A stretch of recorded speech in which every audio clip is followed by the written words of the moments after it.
This event has been in the works for some time now, and I'm very thrilled to see so many of you here with us.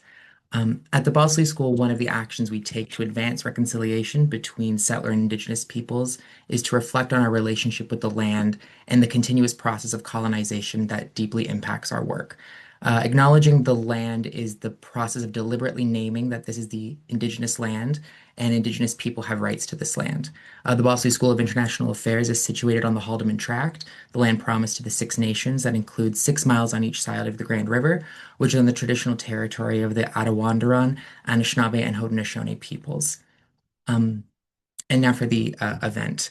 Over the past several years, we have collectively been bearing witness to countless genocides, the embracing of authoritarian and fascist movements in mainstream politics, and nonstop violence.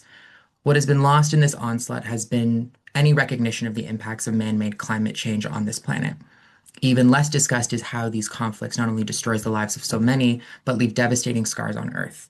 In the age of the Anthropocene, it is fundamental that we discuss these impacts uh, that conflict wreaks on our climate and its intersections with human rights. Which is why I'm delighted to introduce four panelists who seek to investigate this incredibly delicate and complex issue. Dr. Maria Antonia Tigre, who's the Director of Global Climate Change Litigation at the Sabin Center. Maria Antonia is a leading expert in the field of climate change law and climate litigation, having published dozens of articles on the topic. Dr. Simon Dalby, he's Professor Emeritus at Wilfrid Laurier University, and his published research focuses on climate change, environmental security, and geopolitics.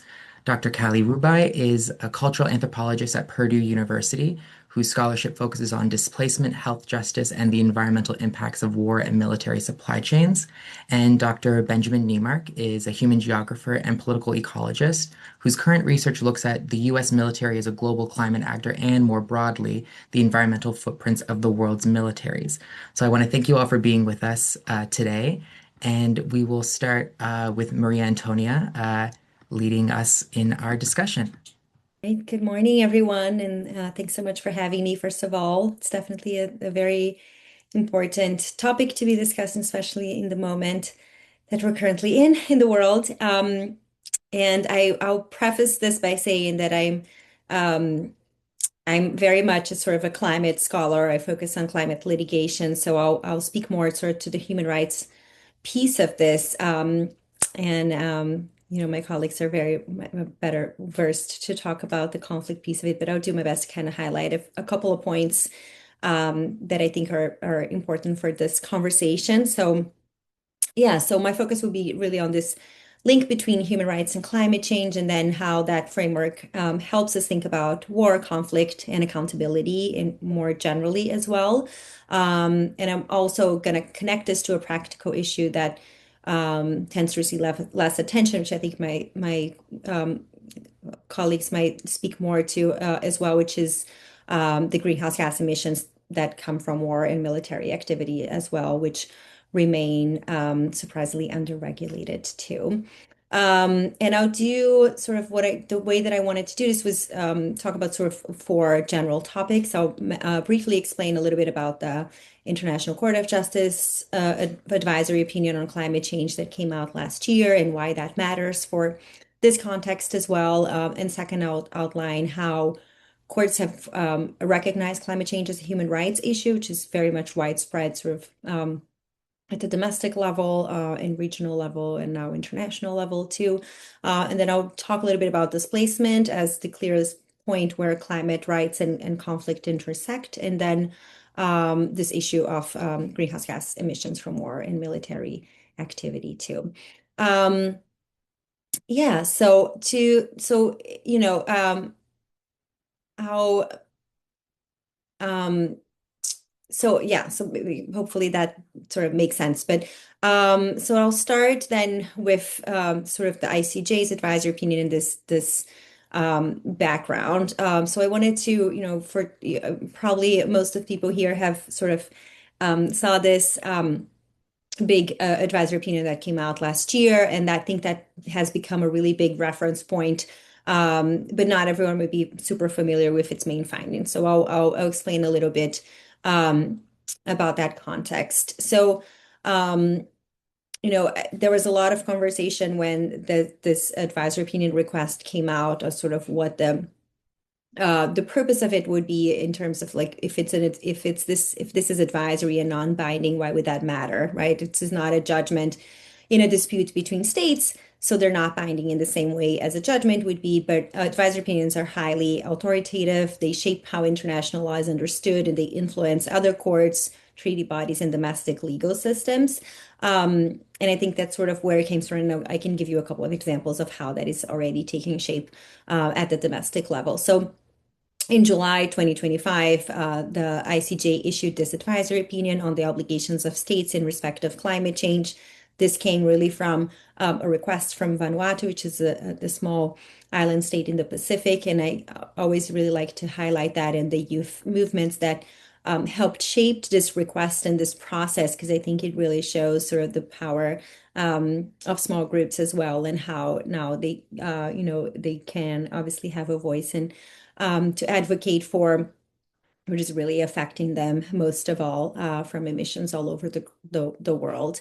And I think the biggest takeaway is that the court really treated climate change as a legal problem governed by existing international law rather than just a political issue or a voluntary policy space, which a lot of countries had presented that view in their written and oral submissions that, all of the obligations that all of the things that came out from the Paris Agreement were really voluntary, so there weren't really obligations, and because of that, they had flexibility to do, to figure out the goals that they wanted and so forth. And the court really confirmed that climate obligations are grounded in multiple areas of international law, including environmental law, the law of the seas, and importantly, I think for today's panel, international human rights law as well. And that's something that echoes what a lot of courts at the domestic level had said before as well, sort of making that linkage and really applying human rights law to climate change issues as well. So in practical terms, the court framed climate change as foreseeable, a global risk that requires states to act with due diligence, and it emphasizes duties to prevent significant harm, to regulate relevant activities within a state's jurisdiction, and to cooperate internationally as well, consistent with the best available science. And I think crucially for the focus of this panel today, the court recognized that the impacts of climate change can interfere with the effective enjoyment of human rights and treated climate harm as a harm to people, not just harm to the atmosphere. So sort of what does that mean, right? Legally, to say that climate change is a human rights issue. So it doesn't mean that every climate impact automatically becomes a human rights violation. They're not simply collapsing climate policy into litigation outcomes, but they're increasingly saying, I think it's a little more specific and in many ways more meaningful, which is that climate change undermines the conditions needed to protect human rights. And we see courts and legal bodies connecting climate change to human rights, like the right to life and the right to health, but also to economic, social, and cultural rights, rights to food, water, housing, and cultural rights, especially for communities whose way of life is dependent on stable ecosystems and territories, and also increasingly the recognition of the right to a healthy environment as well, which was pointed towards by the courts too. And the Inter-American Court of Human Rights, for example, which also gave an advisory opinion last year, even went a little further and recognized the right to a healthy climate too. So we're sort of like moving, sort of clarifying that there's a wide range of human rights that apply, but also those rights that are a little more specific. So I think what matters about this is this shift is that it changes the conversation, right? So instead of discussing climate change as an abstract future risk, which, for a lot of people, this was already, the basic, right? It wasn't like that. But I think there was still this argument, and that really showed in a lot of the country submissions to the ICJ. They maintained that idea that it was an abstract future risk, was a purely scientific question about emissions trajectories and so forth. And courts were forcing legal systems to look at the human consequences, the unequal distribution of harm, and the protective duties that follow too. So when human rights come into play, the concepts that follow, are prevention, protection of vulnerable groups, non-discrimination, international cooperation, and so forth. So that legal lens closely connected to this idea of due diligence, which the ICJ emphasized, which, is not strict liability. It doesn't require states to guarantee that no harm will occur, but it requires them to take reasonable science-informed steps to prevent foreseeable harm and regulate activities that contribute to harm. And that includes, in the context that we're talking about, military activities as well. And it's also a standard that evolves with time and how, when science also, becomes more specific and so forth as the knowledge of the scientific effects become more clear. So that's the foundation that I wanted to use to build this bridge to war and conflict. So starting out like with displacement, right? So where climate, human rights, and conflict collide most visibly. So I think that's like a practical area in which we can really see this framework becoming really visible and urgent. So I think first because climate change is already forcing people to move, through storms, through flooding, droughts, sea level rise, loss of livelihoods, and so forth. And second, because climate change also constrains movement. So it intersects with border enforcement, shrinking asylum pathways, and the reality that many displaced people fall into protection gaps, particularly when movement is slow onset rather than sudden and dramatic. And I actually, for another article that I've been working on, me and a colleague of mine, we just went through probably like 100 cases that we have in the climate change, the Sabin Center's climate litigation database to see what sort of water and intersected with those cases related to displacement, and really saw almost no case had actually been successful. So it's been when they were requesting asylum. So it's really there hasn't really been a lot of success yet in that area. And the ICJ's advisory opinion addressed displacement and international protection. It was just one paragraph, but it was a powerful paragraph, and even questions of ongoing statehood in the context of sea level rise in a way that recognizes climate change as not only an environmental problem, but a challenge to legal identity, territorial stability, and basic rights. So displacement it's also the point where this climate conflict nexus becomes more concrete, and people may be displaced first by climate impacts and then face increased vulnerability to conflict, to violence, exploitation, political instability, and so forth. And displacement may begin with war, and then climate impacts make return impossible because of infrastructure collapse, livelihoods disappear, and environmental conditions deteriorate further. So rather than treating conflict displacement and climate displacement as separate categories, I think we're increasingly dealing with this reality that compound displacement and compound vulnerability too. And the human rights lens matters a lot here because it changes what we ask of states as well. So instead of viewing displaced people as a problem to manage, human rights frames them as rights holders entitled to protection, dignity, and legal pathways, especially where the harms are foreseeable and preventable. So what changes when we take the human rights framing developed in climate litigation? We have over 3,500 cases now cataloged in the climate litigation database, which I manage, and obviously they deal with all sorts of things, but a lot of them deal with human rights specifically and have sort of this whole body of law that has been developed. So how can that apply, right, to war and armed conflict, which really we haven't seen a lot of cases related to that yet. And I think it does three things. First, it shifts the baseline. So even in war, human rights obligations do not simply disappear, even if they interact with international humanitarian law and in some situations, derogations as well. But the key point is that the legal system increasingly understands environmental and climate harm as harm to people and communities. And second, it strengthens this idea of prevention, right? So the duty of prevention and due diligence translates well across contexts. If climate harm is foreseeable, then failure to regulate, to mitigate, and to adapt becomes harder to justify as mere political discretion. And I think that's where the ICJ was extremely clear on. And that doesn't mean the standards are simple. Obviously, it's very case by case specific, but it does mean that states are expected to act reasonably in light of the known risk.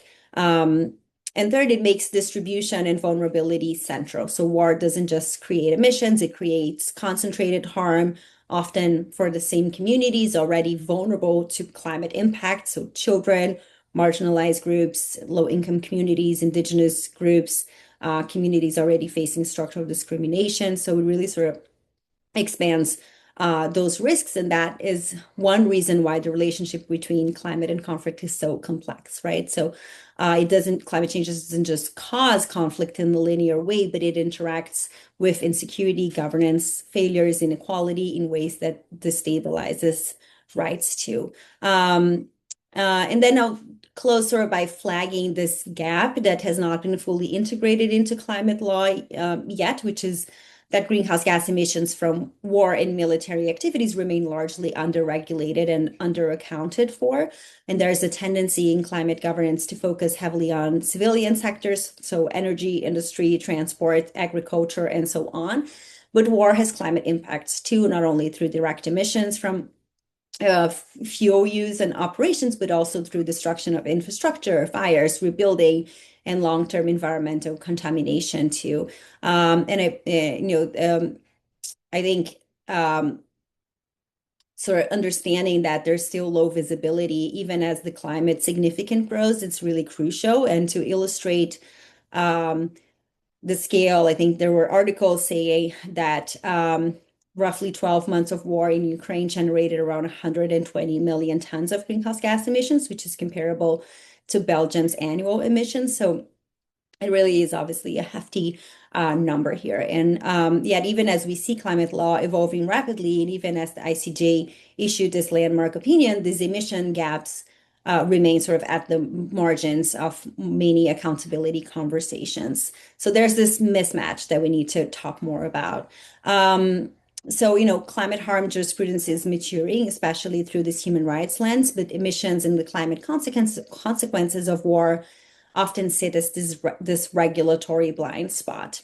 So sort of to conclude, courts are increasingly recognizing that climate change engages human rights because it undermines the effective enjoyments of rights like the right to life, health, food, water, housing, culture, and so forth.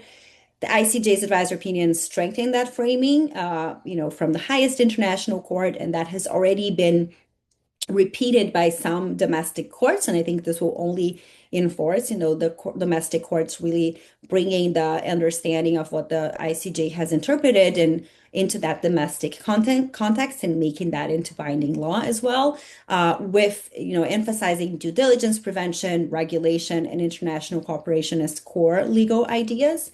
Then displacement, sort of this practical point where climate, human rights, and conflict visibly converge, and exposing protection gaps that international law is still struggling to address. And then finally, taking seriously what courts are saying about protecting people from foreseeable climate harm, then becoming harder to ignore climate dimensions of war, including this low visibility of military emissions as well. So I'll stop here and I'll do my best to participate in the Q&A and listen to my co-panelists as well. But I look forward to hearing more from you. Thank you. Thank you so much, Maria. That was phenomenal. I will just pass the the speaker over to Simon now. Okay, folks, hopefully this is going to work.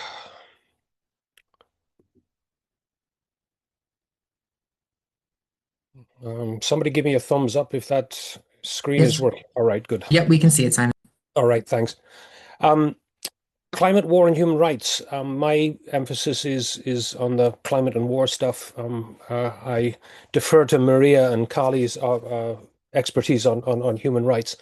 As a scholar looking at this over a couple of decades now, quite a few decades, in fact, the crucial point I think that I want to start with is the simple and obvious one, that the relationship between climate and human affairs, war, and various other sufferings of humanity is a long-standing part, at least, of Western thinking.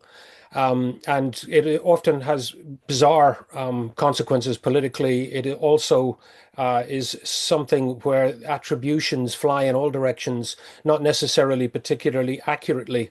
David Livingstone's magnum opus, published recently, is a case in point. There's a lovely piece in this book where he points out that Western concerns about the expansion of the barbarian hordes from Asia, particularly the Mongol empire of the 800-900 years ago, is in various studies attributed. Their expansion is attributed to the fact that the climate in Central Asia was very droughty. The pastures that the nomadic people's herds depended on weren't growing well, so the herds drifted away from their traditional territories, and this encouraged the expansion of the Mongol forces. Then you can read other attribution studies which make precisely the opposite argument. Precisely because Central Asia was wet, the herds grew because the grass grew, and this allowed the Mongols to expand because of healthy herds of animals allowed them to grow their empire, which is true. Well, of course, what Livingstone says is that the climate records from that part of the world in that time are sketchy at best. So either might be true. The point I want to make here is that there's a long history of this, but the attribution of harms to climate has to be treated with very considerable suspicion in any scholarly enterprise. Climate obviously matters, but particularly historically, it's not clear which bits of climate were doing what in some circumstances. Clearly, climate was a factor in the 17th century, and Geoffrey Parker's magnum opus is fascinating for the attempt to historically reconstruct climate impacts on all sorts of societies in different places. Everything from parish records in Spain to Japanese bureaucratic records from this period show clear food shortages and weather disruptions. What's interesting here, in addition to the extraordinary historical reconstruction, is Parker's argument that, in fact, the response in Europe in particular, while it was often violent, huge numbers of people died in the 30 Years' War and other disruptions. In fact, it's sort of a nascent period for the emergence of the modern state, which, of course, is the political infrastructure which gives us now things like human rights. So his argument is that, in fact, climate may have been catastrophic, but the social changes that it triggered gave us institutions which we now recognize as modern states. My point being here that Charles Tilley was probably right. States make war and war makes states. It works both ways. And I think in terms of how we think about the relationship between climate and human institutions, we need to remember that the causalities run in complicated ways. Over the last couple of decades, the big question was, is climate actually causing conflict? Clearly, it's a factor, but the discussion in Syria is particularly interesting because this was sort of taken as the clear indication that climate change would cause war. But when the social scientists started to dig into this in detail, it becomes clear that yes, a drought on the eastern part of Syria was undoubtedly serious 15 years ago or thereabouts, little more than that now. But Josh Busby, in particular, his recent book on states and nature, for which he won himself a Grawemeyer award, I note, points out that there was, in fact, a much more severe drought a few years earlier, which didn't cause displacement and violence in the same region. So the question becomes then, well, where's the causality? Is a climate-induced drought necessarily the cause of conflict? And of course, the conclusion is that, in fact, the political and economic transformation of that region may have been more important than climate. So, the next message in my talk is simply be very careful about attributions because the context-specific circumstances may explain more than the general arguments about climate. Trying to summarize all this, Michelini's paper recently has suggesting that we need a comprehensive framework of the relationship between organized violence and climate change. And I think that, again, the point I want to make on this is actually working out how climate change impacts particular institutions and the political economy in particular places is crucial to serious discussions about the harms and hence the potential human rights impacts of climate in particular places. Something which is particularly important if the United Nations or other international agencies are going to get themselves involved. Intervening on the basis of a simple argument that climate is causing disruption is likely to get you into all sorts of trouble on the ground. And recognizing the complexity of the interconnections between climate change and rural insurgencies, urban disruptions, and so on, seems to be the crucial social science lesson that has policy implications for those who would act on the basis that climate matters in terms of war, conflict, and human rights. One of the questions that, of course, has been raised in the last couple of months and is very much in the headlines is the violence in Iran and the suppression of the protests. I'm not quite sure what the final body count is going to be on that, but headlines suggesting at least 5,000 casualties may be underestimates or overestimates. I'm not sure. But it does raise the question of what a regime that is obviously in trouble politically might do if it turns out that the dams outside Tehran literally do dry out. Drought is part of the factor, but as a study I did with Zara Musavi when she was a visiting scholar at the school, good Lord, nearly a decade back now, made quite clear drought isn't the only issue. In many cases, it's serious institutional mismanagement of water resources in the case, in that case of Lake Urmia. And one has to look to the questionable institutional competence of the existing regime in Tehran. And it's alarming if Tehran is actually running out of water supplies as to what might actually play out there. We've already mentioned Vanuatu very briefly. But forgive me, those of you who've heard me talk about this over the years, if I use one of my old favorite slides one more time. Tuvalu, of course, is one of the other atoll-based societies in the Pacific that is vulnerable to rising sea levels. And indeed, if Tuvalu does disappear under the waves, or to be more precise, if the waves overtop Tuvalu, because that is, of course, the mechanism that is in question, then the right to migration, the necessity for those populations to move becomes very urgent and raises all sorts of obvious human rights questions. To the point about adaptation and prevention and reasonable responses from states, does this actually lead to, as the discussion is currently emerging, a right to reclamation, as it were, insofar as does the international community have an obligation to send serious dredging equipment to some of these atoll states to build up the sandbars and to literally raise the islands so that they remain above the waves? And if so, for how long and whose responsibility actually is it? Of course, raises really interesting questions. The response to many of these issues from the Trump administration, of course, has been to insist that people should stay where they are. Trump hasn't talked about his wall in a long time. That seemed to be a first administration obsession. But again, one of my favorite old slides on this is of a partial barrier to migration on the south frontier of, I think that's Arizona. The point being that this is designed to prevent people responding to environmental changes. This bizarre design, of course, allows this fence to ride up and down as the sand dunes move, but the people cannot respond by moving to is, of course, the crucial point in this design.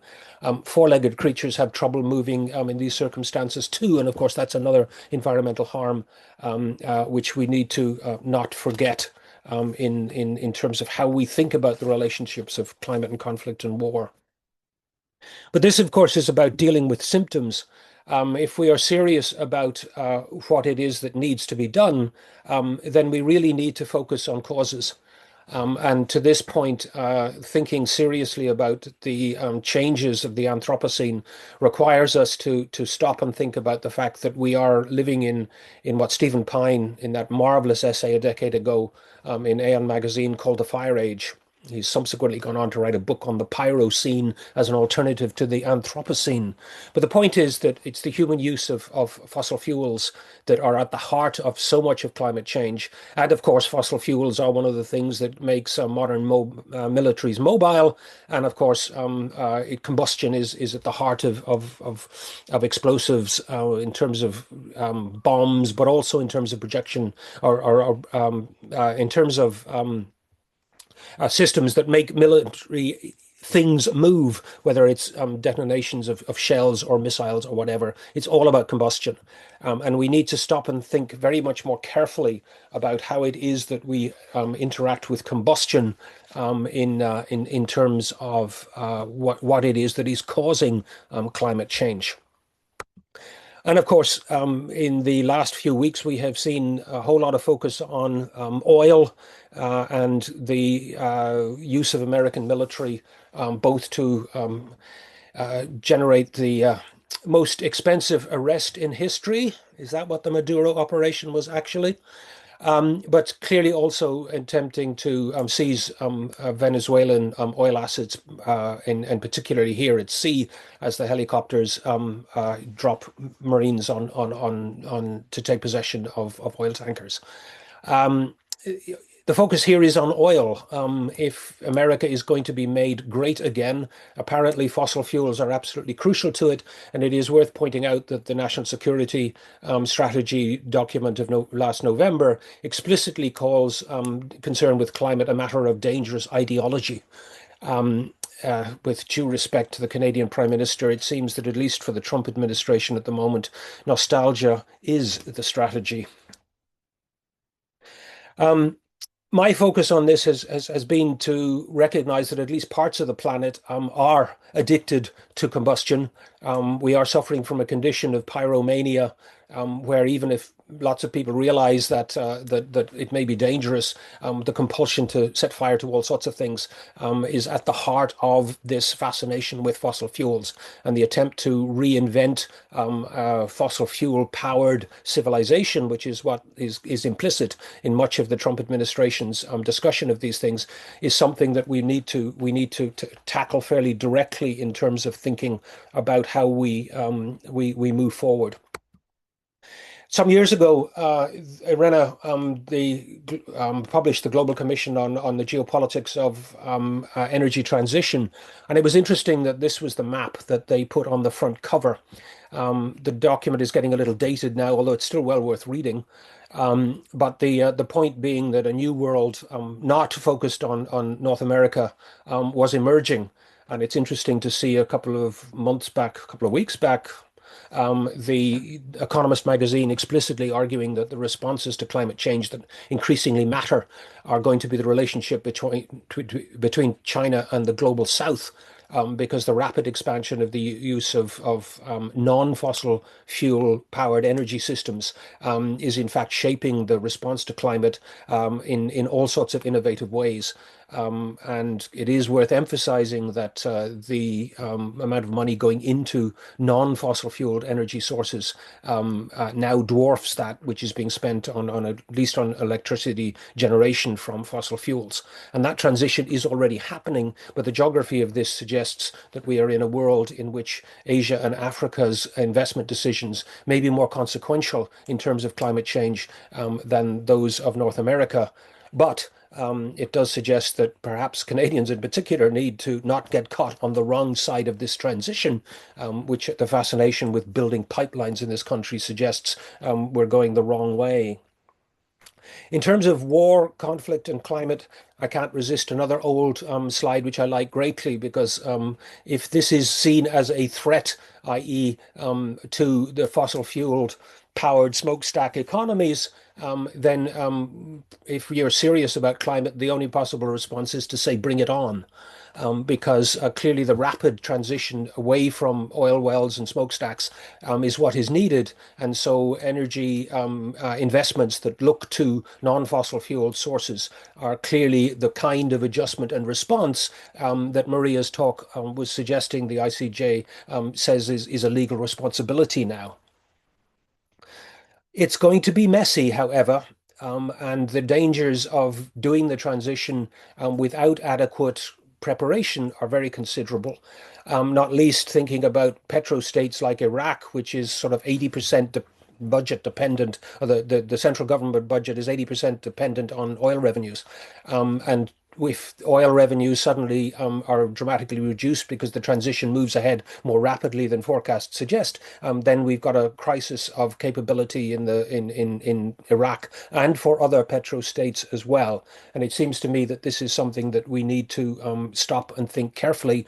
Again, to reiterate the point, is the response has to be context specific, because how this is going to play out depends on the political economy of the particular state that we are concerned with. And policy suggestions need to take the specifics of particular states and their political economies seriously. So general policy is fine, but how does it work out in very particular places? And Slotin's book from a couple of years ago just makes it clear just how complex this is going to be in numerous places. That said, what is worrisome, particularly for those of us who watch the whole climate debate in detail, is the dangers of delay. The possibilities of a sustainable transition get more and more difficult in climate terms the longer we wait. Yes, the technologies get better, so the opportunities to do things later may be easier and cheaper, but the dangers of waiting too long may mean that crises, migration crises, infrastructure failure, droughts, like, for instance, what the alarm about Tehran are suggesting, may simply overwhelm the capabilities of states to cope. The nightmare scenario suggests that you turn back to fossil fuels to actually generate energy and economic activity in an attempt to cope, but which simply accelerates climate damage. So this is a particularly important question to grapple with if we are going to effectively deal with it. It is, of course, all made more difficult by the Trump administration's nostalgia for a fossil-fueled economic system. The final points I want to make are twofold, and that is that much of the discussion about the vulnerabilities and difficulties that might require interventions in terms of peacemaking and peacekeeping focus on the global south. But of course, one of the things that is worth paying attention to, of course, is the consequences for the global north, because of course in Canadian context the Arctic is melting. It may not be clear if you're in Waterloo having a snow day that this is the case today, but nonetheless the rapid melting of the Arctic is of course of great concern. And of course, with that goes, yes, I've got to get around to Greenland eventually. Goes the concern about the melting ice cap on Greenland, there just north of, please note, the Denmark Strait.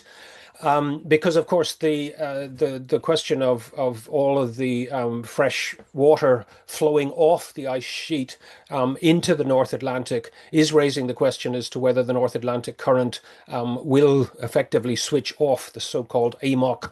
Lots of fresh water changes the density of the surface waters. Will they continue then to sink in and basically generate the conveyor belt ocean circulation system that the planet has faced?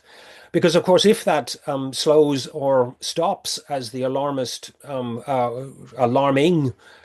concern about the AMOC is suggesting is increasingly plausible, then we end up with a much colder Northern Europe.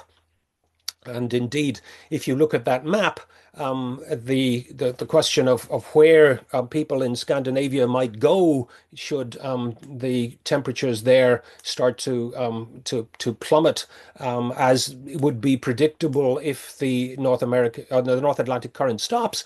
Well, the Swedes and the Norwegians can presumably, for that matter, the Irish can presumably go to Spain or Portugal as members of the European Union. Scots residents may find that much more difficult post-Brexit. The point being that migration may also be a matter for northern peoples, not just for southern peoples.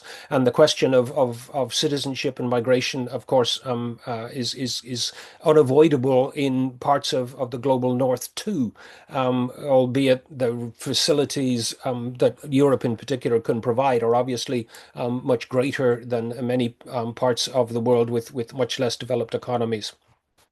So final point then becomes, well, is the response to all of this a matter of geoengineering? Are we going to find ourselves in a situation where a combination of Swedes and Canadians wants to slow down the melting of the Arctic, wants to use strategic interventions in the climate system as a way of slowing the melting of Greenland, so that we end up with the North Atlantic current continuing to operate, so we get a relatively smooth transition to a somewhat warmer climate without the dramatic disruptions that might come should the North Atlantic current stop moving. And do we get I mean, looking at the map, we have Canada on one side and Scandinavia on the other. Do we have a collaboration between the Nordic and the Canadians to do just this? Which might be a very good reason why we need to invest in Gripen aircraft so that we rebuild the Canadian aerospace infrastructure to construct jets designed not for combat but for geoengineering over the Arctic. These are the kinds of questions which then, of course, raise, well, if the Canadians and the Swedes were to do that, and somebody wanted to have Greenland to melt to get access to those rare earth minerals, have we got yet another kind of interstate tension emerging as a result of unilateral or at least minilateral geoengineering initiatives? These are the kinds of big questions about the responses to climate change that we all need to start grappling with. And clearly, the preventing derailment is crucial, because if we don't, then geoengineering emerges as a major question that is going to have to be addressed. And at least so far, there is no clear idea about how international organizations might govern this. And so we face the prospect of having to anticipate not just climate impacts, but the impact of responses or failures to respond to climate down the road. And that too becomes part of the global governance question relating to climate, which is why my earlier slide suggested the sheer complexity of these interconnections has to be thought through by anybody wishing to operate in this policy space. Okay, that's it for me. Thanks. Thank you so much, Simon. That was a fantastic. Lot to think about there too. I will now pass the speaker to Callie, and go ahead whenever. Thank you.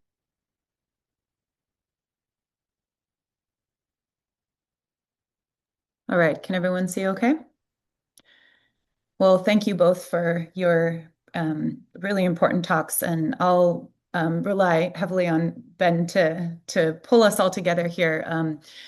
Basically, what I'm going to be talking about today is the metals supply chain that underpins and undergirds warfare, not for a specific reason other than that metals, unlike so many other materials that are part of the combustion machine that Simon mentioned, cannot be created or destroyed in a way that something like TNT can. And so it allows us a forensic trace and also a mechanism for measuring and understanding relations that are shaped by warfare.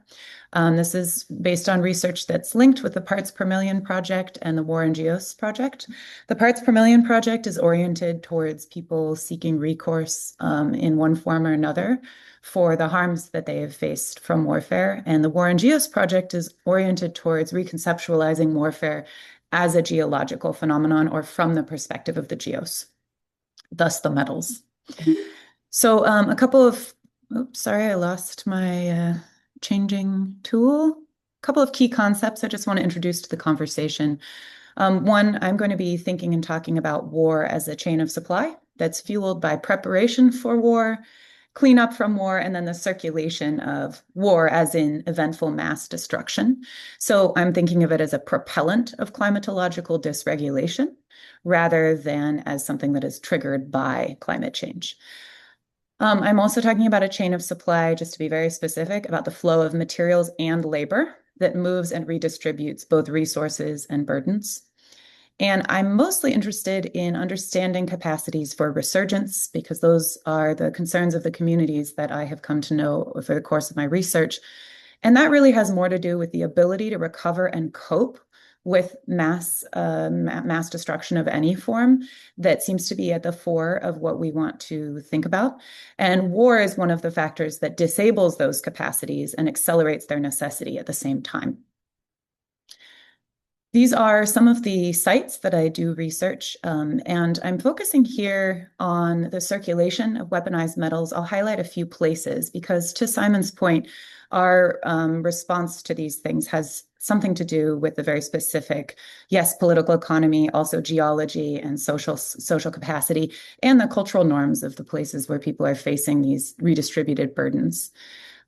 I don't use the concept climate change in my work, and that's partly because it's not a universal category. It may not even be the most humane category for understanding geological happenings, but I think you'll be able to see the planetary components as we move forward.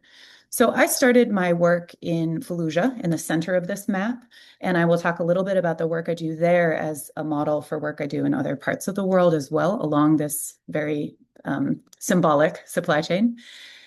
But I've also worked in many, many different places and at sites of metal extraction, at sites of mineral disposal, and at sites of detonation. And I've come to understand certain traits that these places and the people who are in these places experience in common.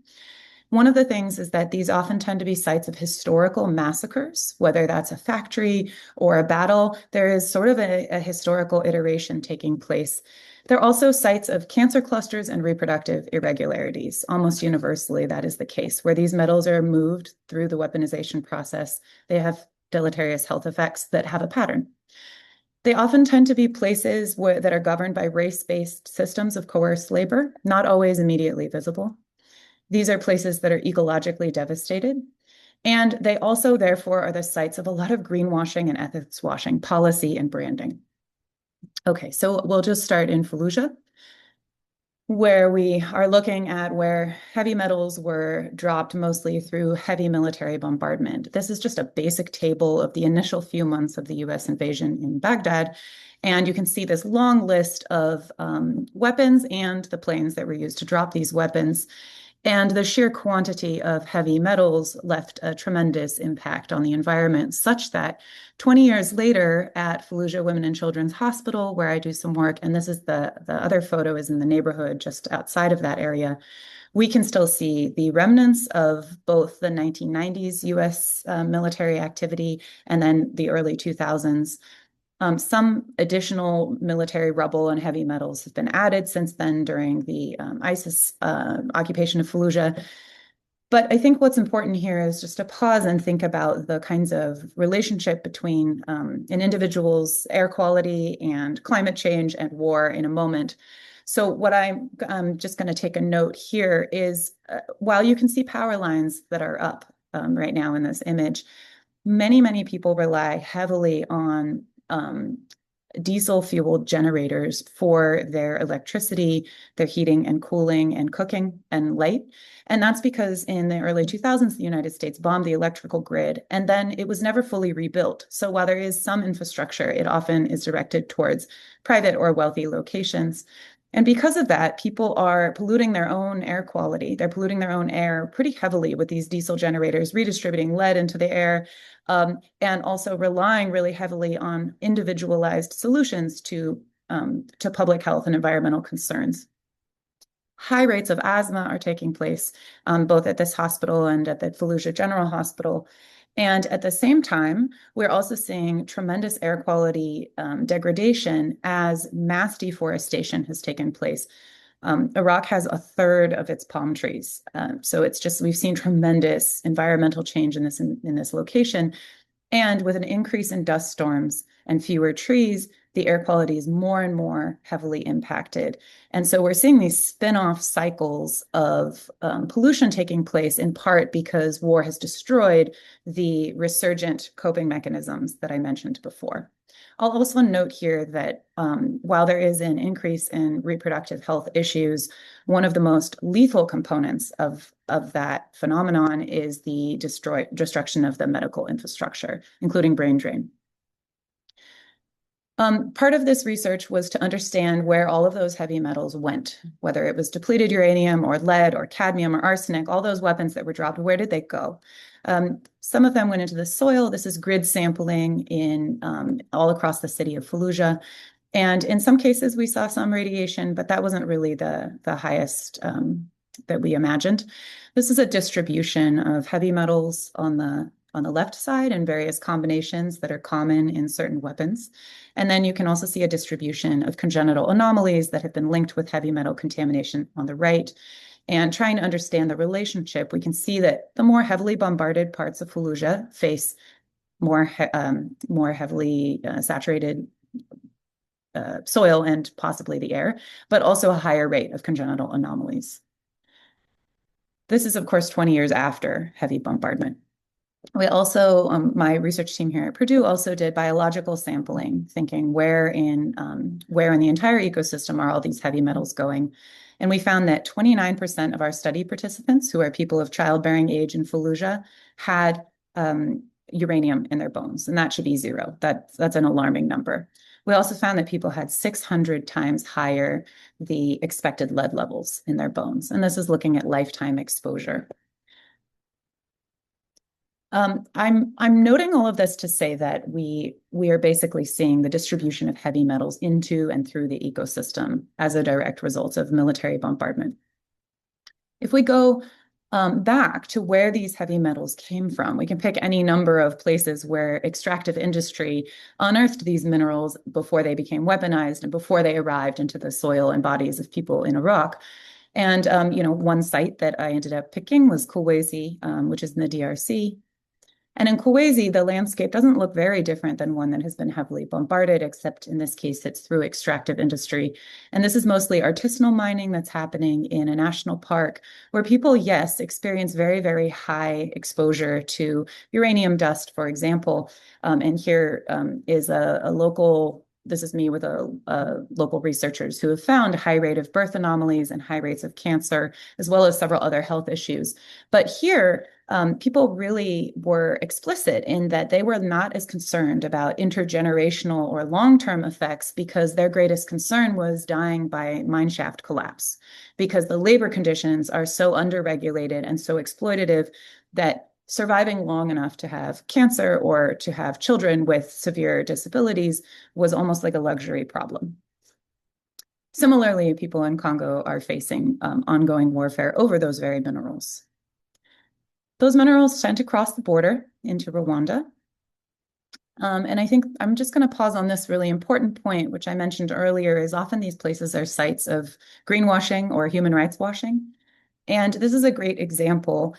A lot of the minerals that come across the border from the Congo and into Rwanda are then relabeled as conflict-free. And there's plenty of evidence that a lot of those minerals are still coming across the border from Congo, but even if they are coming from Rwanda, they are part of this tremendously violent economy. And one of the interesting or ironic components of all of this when we put warfare into the picture or when something is branded as conflict-free is that weapons manufacturers are actually identifying, as in the case of Lockheed Martin, that they are sourcing their weapons supply from a conflict-free source, which I think just demonstrates how the human rights washing component of this, and in this case, this is looking up the supply chain and not looking down the supply chain. So what does it mean to build weaponry or military grade materials that are coming from a supposedly conflict-free location? What does that do for our understanding of disrupting or intervening on the supply chain? So that's looking just upstream. And this is an example of where conflict-free minerals go directly to the weapons industry. Here's a list of a few companies that source their minerals from this cross-border process. But these metals also don't just stay when they are detonated. So if we go back to Fallujah and we think about where they end up locally, they also get redistributed and redetonated in the cleanup process as well. So we've looked at the extractive origins, and now I want to just look at the cleanup component for a moment. I'm going to combine a few locations where I work, partly because I've been really focused on military burn pits and what it means to use fire to dispose of military waste. This is a photo on one side of the Balad Air Base, which is still an active burn pit. The U.S. military transitioned the Balad Air Base to the Iraqi government in the 2012-2013 period. But you can see the air quality coming through Yathrib village, and you can see that they're doing night burns that are quite destructive and deeply affecting people's health. And a lot of the components of those fires are unknown. And in places like Retidian in Guam, people are also facing concerns with the military burn pit and also military infrastructure. And for them, it's less about air quality. They are on the Pacific Ocean, after all, and so they're not experiencing intense air quality issues. Their concern has more to do with accessing land itself and the way that indigenous communities are being pushed out of, in the name of their safety, being pushed out of places where they have ancestral land, and also where they have a lot of medicinal plants that are helping them survive and recover from their own experience with heavy military buildup. Colfax, Louisiana is another place where a company called Clean Harbors does a great deal of detonation of unused or recently tested military technology. This is my colleague Erin looking at using an XRF machine to understand where the heavy metals might be flowing. The thing about Colfax, which is quite helpful, is that this is part of the rural South, but it is regulated in such a way that when citizens make a request, Clean Harbors has to actually mention what it is burned that particular day. And that gives us a lot of clues about the sheer quantity of heavy metals that are being combusted through military burn pits and munitions destruction. And that gives us clues about what people in Fallujah might be exposed to, or what people in Retidian might be exposed to. From my understanding, and there are, of course, great researchers who are doing a little bit more in Colfax on the environmental effects, it seems like the actual fuel that is used to burn these things is probably one of the worst possible things for people's health. But I think it's also important to mention that Colfax is the location of the Colfax Massacre, which is when there was several Black freedmen were essentially, not several, many Black freedmen were hunted and killed in a standoff, and 3 white men were also killed. And you can see here, carved in stone, is a memorial that identifies the 3 white men that were killed in what they call, who fell in, quote, the Colfax riot, fighting for white supremacy, April 13th, 1873. So again, at each of these sites, I could have elaborated more. There is already a historical remnants of racialized violence, massacres, and other incidences of violence that require some reckoning. I'll just very, very briefly mention that this is also happening through scrap metal cleanup inside of Iraq, where a lot of the scrap metal from buildings like the one in the top corner are getting collected and sent up to Kurdistan and then burned and melted down into rebar as part of the reconstruction industry. So at every single site, we're seeing the dispersal of heavy metals moving through the military supply chain, often in the name of cleanup and reconstruction. So finally, I just want to go back to this original slide, which identified some of the traits in all of these places that I may or may not have elaborated on in this particular talk, but can talk about more in the Q&A, and identify some directives for those of us that are working closely with communities who are dealing with anthropogenic geological catastrophe. One is, if they are sites of historical massacres, then reckoning with truth and reparations is a keystone for protecting those very places in the future, because we are seeing a historical reiteration and carving through those historical channels. The other is if they are indeed sites of cancer clusters and reproductive irregularities, pursuing damages for healthcare costs and warning each other is one of the ways that these translocal communities who are part of a supply chain public, whether they know it or not, can support each other. And if they are often governed by race-based systems, the Bayesian metal circulation that I showed you in this previous slide is heavily governed by the kafala system, which is an exploitative, often racialized system of residency paperwork tied directly to employers that produces conditions of tremendous exploitation. Then in fact, centering racial justice is a core route to ending planetary destruction because, of course, these supply chains are not possible without racialized capitalism. So that is an attack point that we should consider. These are also all ecologically devastated places and uniquely so. And so insisting on even the most minimal local protections has tremendous impact, not just ecologically, but on workers' rights, on people trying to raise their kids and protect them from chronic asthma, for example. So thinking at the smaller scale is also really important. And then because these are often sites of greenwashing and ethics washing, I think it's important for people in this conversation who've been using we, as in like the planetary policy we, to really be thinking about how policies can readily be abused without grassroots checks on power and without really direct supply chain disruption or abolition when it comes to fueling and extracting more and more fuels for more and more wars.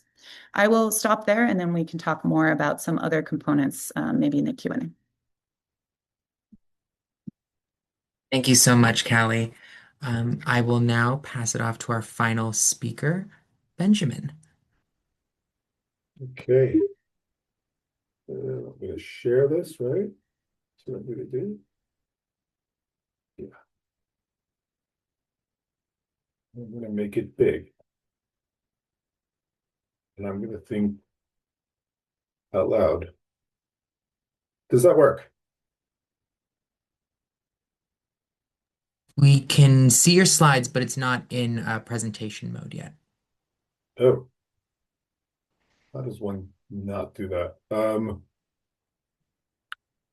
Press presentation mode.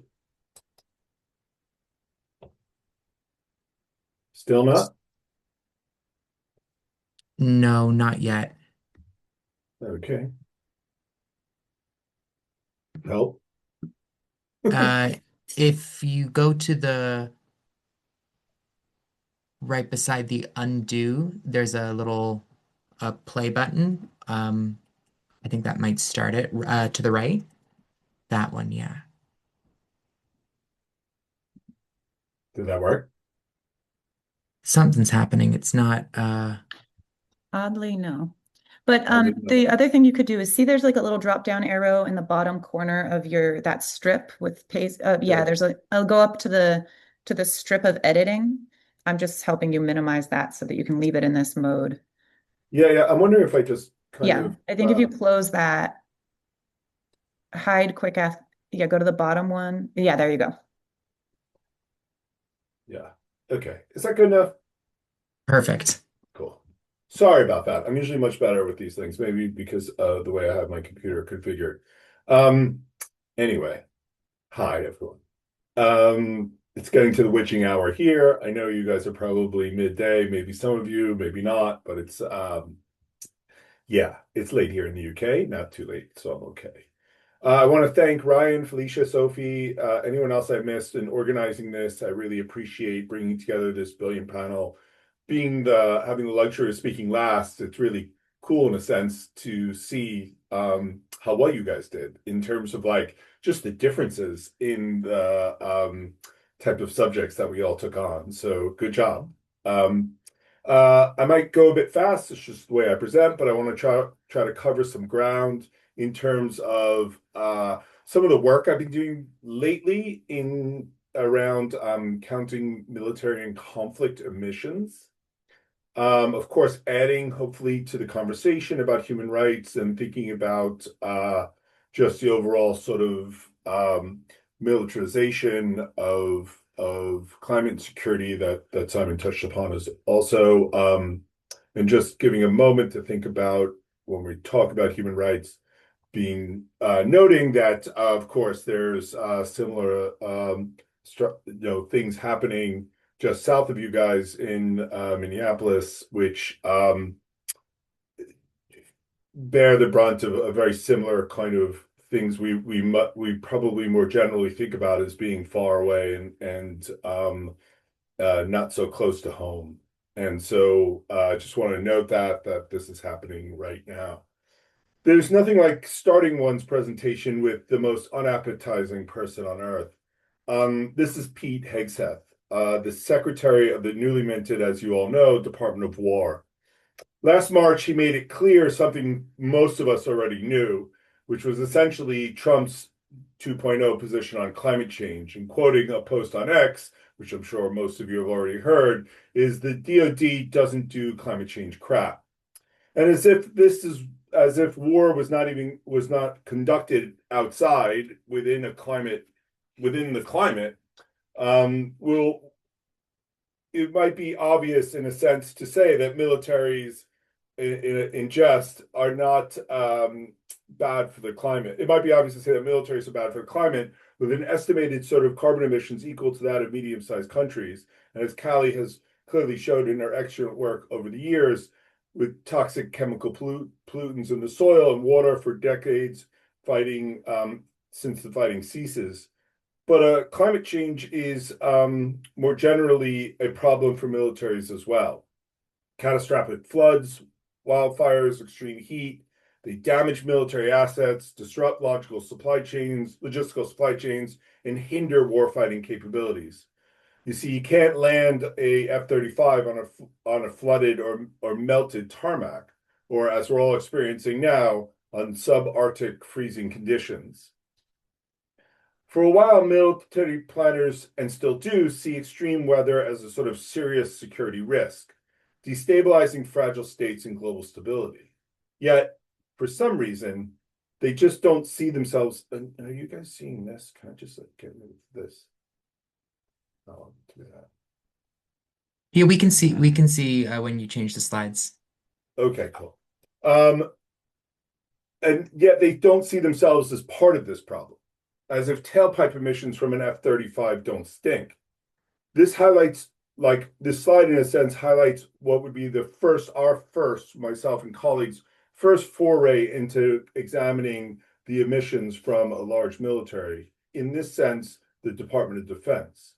We found in 1 year in our first study, the DoD bought and consumed around 270,000 barrels of hydrocarbons per day and released around 25,000 tons of CO2 equivalent with those barrels of hydrocarbon, which equal to roughly the annual emissions of Portugal. So this is sort of the first benchmark study we did on this work. And it brought me to sort of developing and organizing a side panel in Dubai. It brings me back a few years now, where I found myself in one of the strangest places on earth, right? Dubai, if anyone's been there. I was there for COP28 meetings, and I was organizing a high-level side panel on the total absence of military emissions reporting to the UNFCCC. This was not my side panel that you're looking at. We were in a much smaller room in the back corner of one of these buildings. It was a month after the attack by Hamas on October 7th, and then countless reprisals by the IDF. But to my surprise, no one was speaking about the climate ramifications of the war on Gaza. This is somewhat understandable given the intensity of death and destruction unforeseen in the region. Decades-old conflict in Israel and Palestine had certainly reached an inflection point. The human cost of the conflict reached scales previously unforeseen in the region to a population that was already some of the most climate precarious on Earth.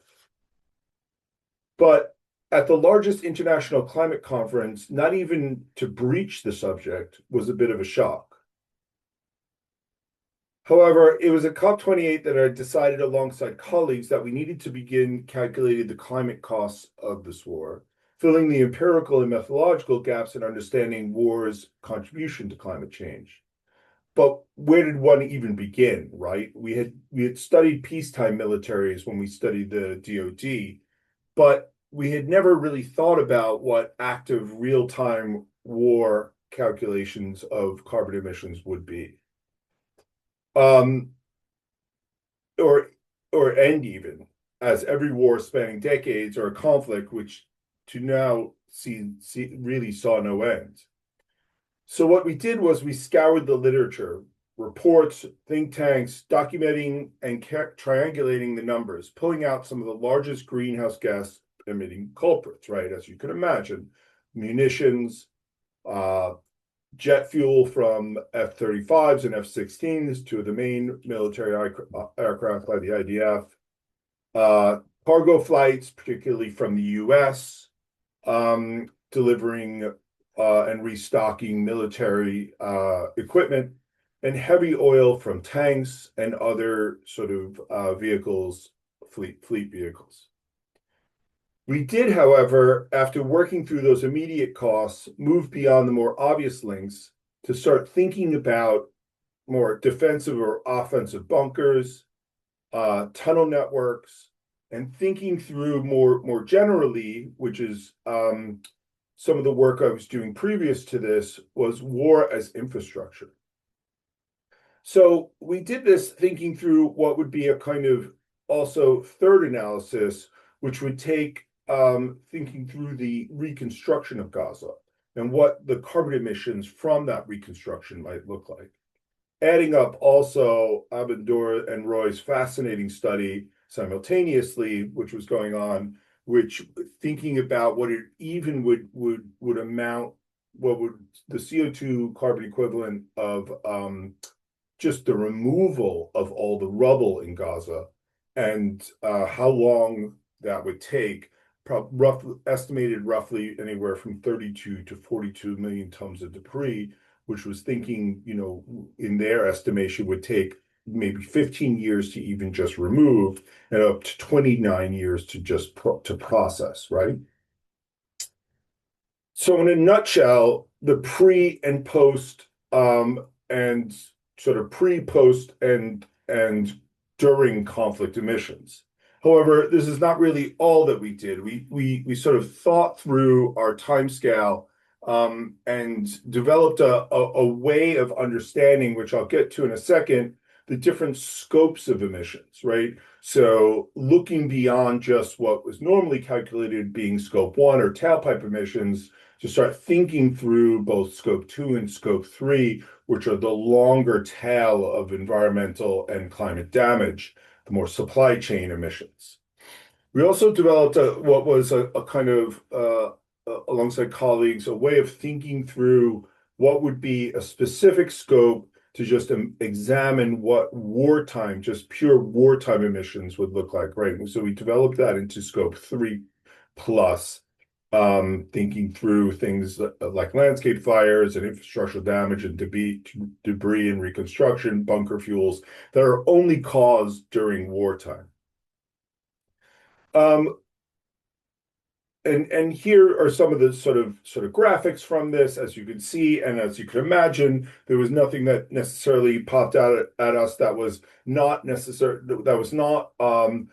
particularly surprising, as we know that jet fuel is the majority of during wartime emissions that take place, the largest amount. And we split it up between post-conflict, pre-conflict, and conflict emissions. You see a lot of very similar sort of developments of emissions calculations. We did this using a life cycle assessment, which is a way in which environmental and climate damage can be calculated from cradle to grave, and sort of developing it through both scope 1, 2, and 3 calculations. What we found in the first 15 months of the war was that pre, post, and during conflict emissions amounted to about 332.7 million tons of CO2 CO2 equivalent.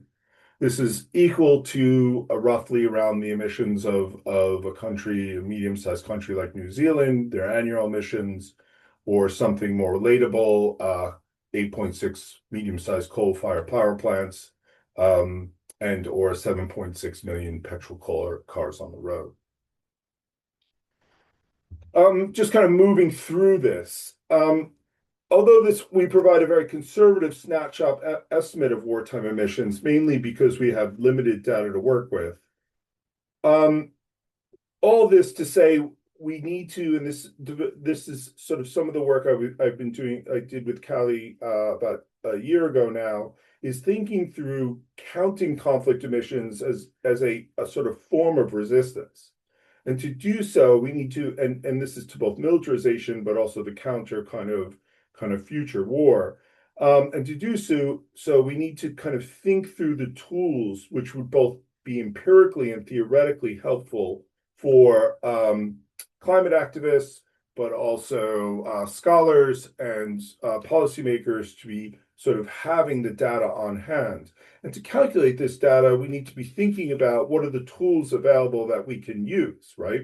So we developed alongside colleagues a clear kind of understanding of not just kind of scope 1, 2, and 3 and the special category of scope 3 plus, what are the kind of direct and indirect emissions, being the indirect emissions or the supply chain's emissions can run up to 4 to 7 times more of the emissions calculations than just direct scope 1 emissions.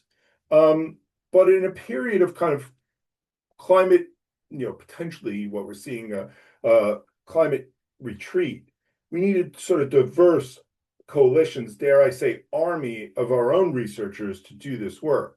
And so theoretically, we've put out a kind of a framework, right? And there are many frameworks by in which one can study and look at this this type of work. But one of the ones that we found quite helpful has been geopolitical ecology, which combines the strengths of political ecology, sort of localized, looking through a chain of explanation through localized environmental effects, with those of both critical geopolitics, a sort of decentering of the state, of kind of maybe feminist critical geopolitics, and that of a larger political economy broadly defined.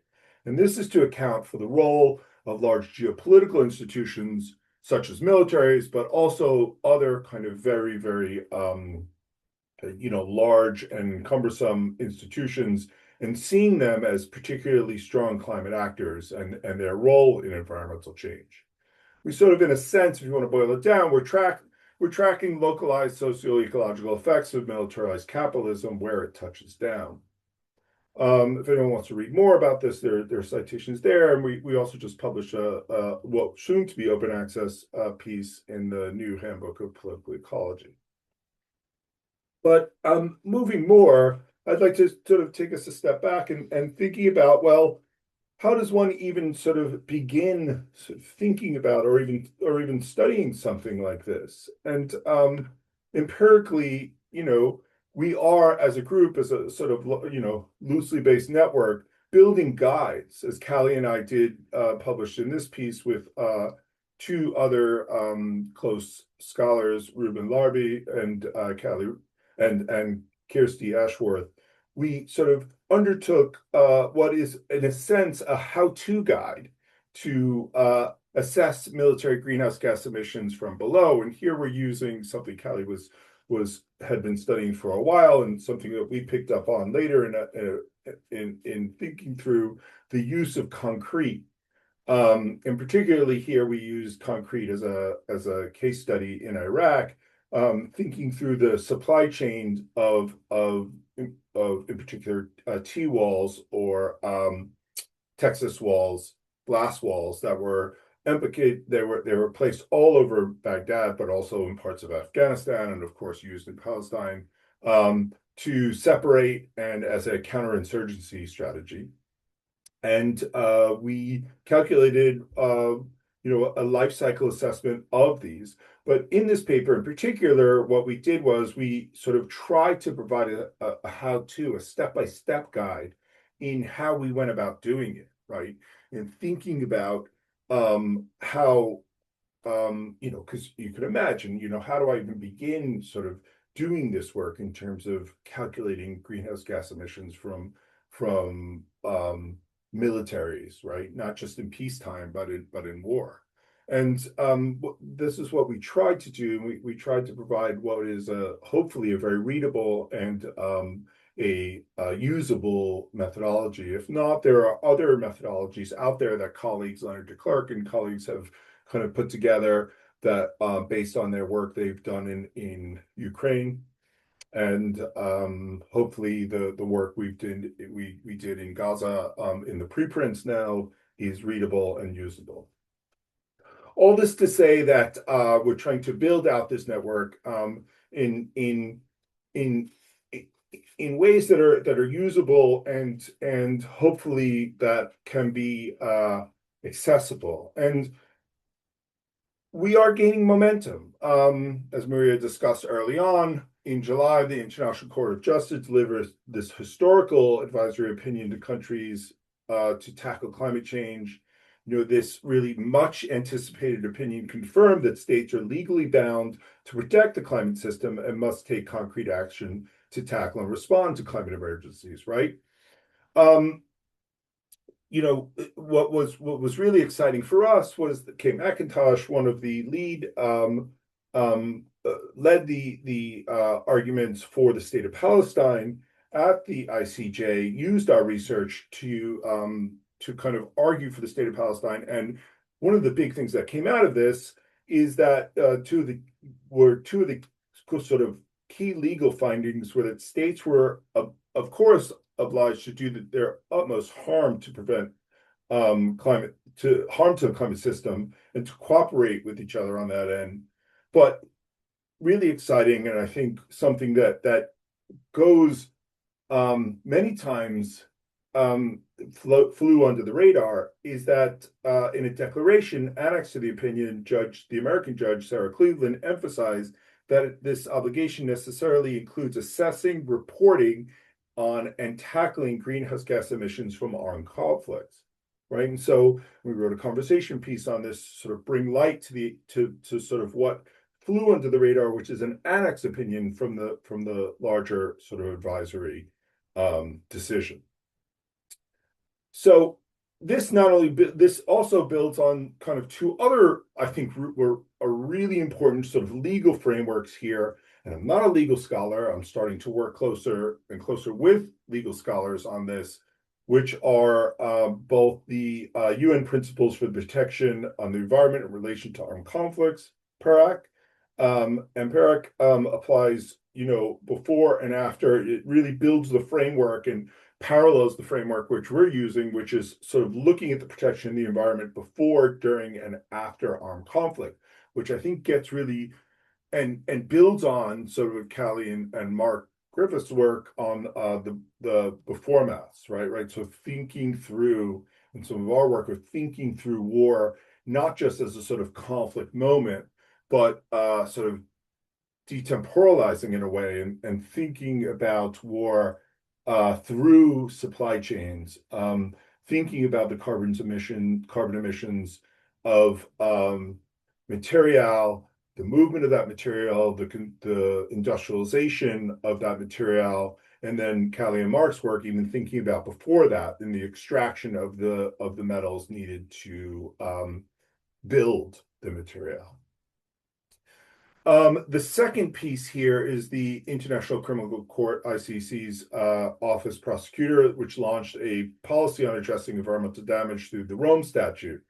This establishing a framework to link environmental damage to human impact, national efforts for accountability, in particular companies that will be held accountable. Now, neither one of these necessarily addresses climate effects during conflict, and that's why we're sort of attuned to these, but also understand the limitations of some of these also as well, in terms of sort of what we're trying to do is bring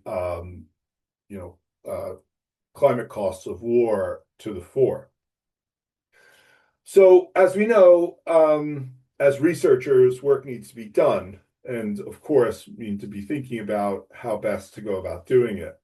And just to sort of note some of the like the last slides, I want to sort of I kind of just want to bring to your attention. We've been doing some of this work for quite some time, particularly from COP26 in Glasgow, where we launched the military emissions gap alongside with CEOPS, the Conflict and Environment Observatory, where we've kind of developed a tool by which you could look up your own country's sort of military emissions data and what is lacking, and sort of advocating for accountability in terms of militaries reporting their greenhouse gas emissions to the UNFCCC. And the last kind of piece I just want to sort of address, and it builds on some of the work that Callie mentioned before, is a UKR project I've been working on right now, which is about sort of looking at military supply chains of critical minerals, and thinking through what sort of some of the sustainability and climate aspects of these supply chains, these long distance supply chains, and sort of deconstructing some of the largest hardware and thinking through what actually goes into them, and then, you know, where that supply chain starts from, and upstream and downstream issues, both climatically but environmentally. And so, yeah, that's sort of my presentation. I hope it's insightful and adds to the really great presentations that preceded mine, and hopefully it will elicit some critical conversation after. Well, I would like to again thank Simon, Benjamin, Callie, Maria for their time today, for pivoting to all online in terms of our audience as well. Thank you so much for joining us. Thank you for your different ideas, sharing, thought-provoking, resulting in thought-provoking questions and great conversation thereafter in the Q&A. Thank you so much for joining us, and thank you to our audience as well. We appreciate you and your questions. And I hope you guys all stay warm wherever you may be, and the snow stops just a little bit so we can enjoy and be outside. But thank you so much, everyone.